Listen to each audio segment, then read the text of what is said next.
देखिए, मैं ये कहना चाहती हूँ कि ये अभी लोअर कोर्ट का डिसीजन या उनकी सेइंग्स हो सकती है। और हम सब जानते हैं कि जब ये सारा मामला उठा था तो किस तरीके से सबूतों के साथ उन्होंने छेड़छाड़ करी। 150 मोबाइल जो है उन्होंने ख़त्म करने की कोशिश की, सारा उसका डाटा उड़ा दिया गया।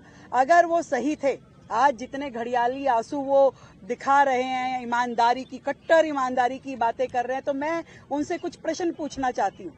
अगर वो सही थे तो क्यों जैसे ही जांच शुरू हुई तो उन्होंने अपनी ये लीकर पॉलिसी को विड्रॉ कर लिया, तुरंत वापस किया? अगर वो सही थे तो ऐसा क्यों किया गया? अगर वो ये कह सकते हैं कि एक के साथ एक दारू की बोतल देना दिल्ली के लिए सही था क्या वो ये कह सकते हैं कि जिस तरीके से उन्होंने इस पूरे सेक्टर को प्राइवेटाइज करने की दिशा में काम किया और जो आपका ट्रेडर था उसको आपने, उसका जो कमीशन था 5% से उसको 12% कर दिया, उसका मुनाफा बढ़ाया, उस मुनाफे में आपकी शेयरिंग ऐसा पूरी तरीके से दिखाई देती थी? क्या वो गलत है? उच्च न्यायालय ने भी, सर्वोच्च न्यायालय ने भी समय समय पे अपनी टिप्पणी करके इस पे चिंता जताई। आज आप बड़े हुंकार भर रहे हैं कि हम तो ईमानदार थे। अरे ये सारी की सारी चीजें, एक चीज नहीं है, 20 चीजों में आपने दिल्ली की जनता के साथ बेईमानी की। क्या आपने शीश महल में दिल्ली की जनता के साथ बेईमानी नहीं करी? क्या आपने स्कूल घोटाले में दिल्ली की जनता के साथ बेईमानी नहीं करी? आपने कौन सी जगह छोड़ी? क्या काम आपने छोड़ा? आप जिस ईमानदारी की बातें कर रहे हैं, आज भी आप नौटंकी कर रहे हैं।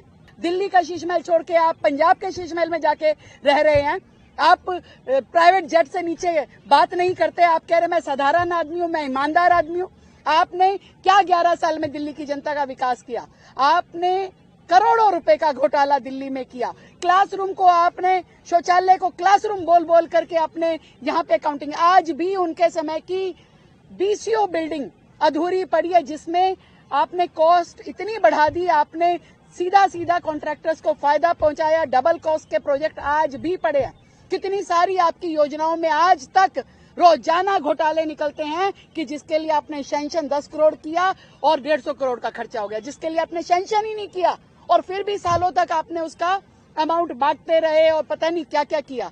तो दिल्ली की जनता ने पहले ही न्याय कर दिया था, पहले ही आपको सत्ता से बाहर कर दिया, दिल्ली से बाहर कर दिया।